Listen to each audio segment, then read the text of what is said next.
Hey everyone, and welcome back to the channel. If you're learning English, you've probably heard a million times, you need to read more. And it's true. Reading is fantastic for vocabulary and grammar.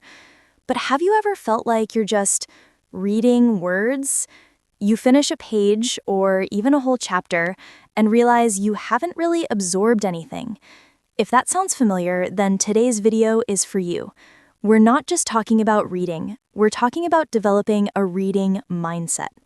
It's the secret to transforming reading from a passive chore into an active, exciting journey of thinking, learning, and growing in English.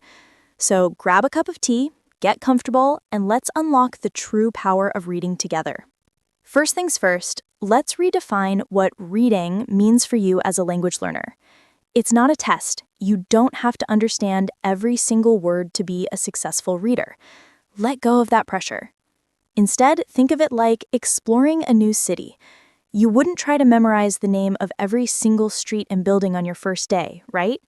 You just walk around, soak in the atmosphere, and get a general feel for the place. Reading in English is the same. Your goal is to understand the main ideas, the overall story, the feeling. Don't let a few unfamiliar words stop you in your tracks. Keep the momentum going. This simple shift in perspective is the foundation of a healthy reading mindset. It's about enjoyment and exploration, not perfection. Now, let's get practical. How do you read for the main idea without getting stuck? One of my favorite techniques is called surfing the text. Before you dive deep, just skim the surface. Read the title, the headings, the first and last sentence of each paragraph, look at any pictures or bold words. This gives you a map of the text before you even start your journey. It primes your brain for what's coming, so when you do a full read-through, you already have a framework to place the details into. It's like watching a movie trailer before seeing the whole film. You get the gist, and it makes the full experience much more enjoyable and easier to follow. Try this with your next article or book chapter. It takes just a few minutes, but it makes a world of difference. Okay, so you've skimmed the text and you're reading for the general idea. But what do you do when you hit a word you just don't know? Your first instinct might be to grab your dictionary. But wait, before you do, try to be a word detective. Use the context clues around the mystery word. What is the rest of the sentence talking about? Is the word describing a person, a place, an action, an emotion? Can you guess if it's positive or negative? For example, if you read, "The hero's journey was fraught with peril," you might not know fraught or peril, but you know it's a hero's journey, which usually involves danger and challenges. So you can guess that fraught with peril means something like full of danger. Making these educated guesses is an incredibly powerful skill. It keeps you engaged in the flow of reading and strengthens your critical thinking abilities in English. Of course, sometimes context isn't enough, and that's okay. A dictionary is still a valuable tool, but let's use it wisely. Instead of stopping to look up every single unknown word, try this method. As you read, simply underline or highlight the words you don't know. Don't break your reading flow. Finish the paragraph or the page, and then go back and look up only the words that seem absolutely essential to understanding the main point. This approach respects your reading rhythm. You're not constantly starting and stopping, which can be frustrating and break your concentration. This way, reading remains a smooth and enjoyable experience, and you're still building your vocabulary in a very focused and efficient way.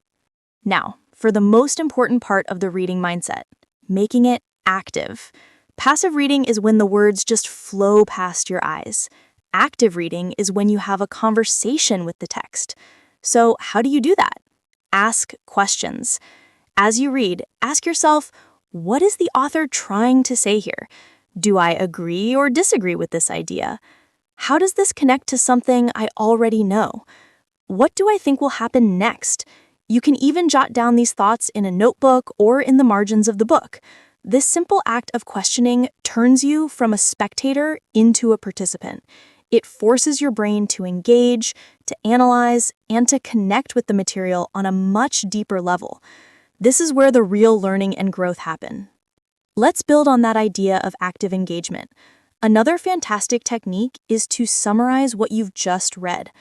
After you finish a section, a chapter, or even just a complex paragraph, pause for a moment. Close the book and try to explain the main points out loud, in your own words. You can pretend you're explaining it to a friend. Like, okay, so in this chapter, the main character discovered a secret map, but her best friend seems suspicious about it. This forces you to process and synthesize the information, not just recognize the words. If you can't explain it simply, it's a sign that you might need to reread that section. This is a powerful self-check that ensures you're truly comprehending, not just decoding. Plus, it's amazing practice for your speaking skills. To truly think, learn, and grow from your reading, you need to make personal connections. Don't let the text exist in a vacuum. Relate it to your own life, your own experiences, and your own opinions. If you're reading a story about someone moving to a new city, think about a time you felt like a stranger somewhere. If you're reading an article about climate change, think about how it affects your own community. This process of personalization makes the information memorable and meaningful. It's no longer just abstract words on a page. It becomes a part of your own knowledge and worldview. This is how reading changes you. It expands your empathy, broadens your perspective, and helps you understand yourself and the world around you in new ways. Let's talk about the fuel for your reading journey: choosing the right material. If you force yourself to read things you find boring, you'll never develop a love for reading. The key is to find something you are genuinely interested in. Do you love sports? Read sports blogs or player biographies. Are you passionate about cooking? Find recipes, food magazines, or stories about famous chefs. Are you a sci-fi fan? Dive into a classic sci-fi novel. When you read about topics you love, it doesn't feel like work.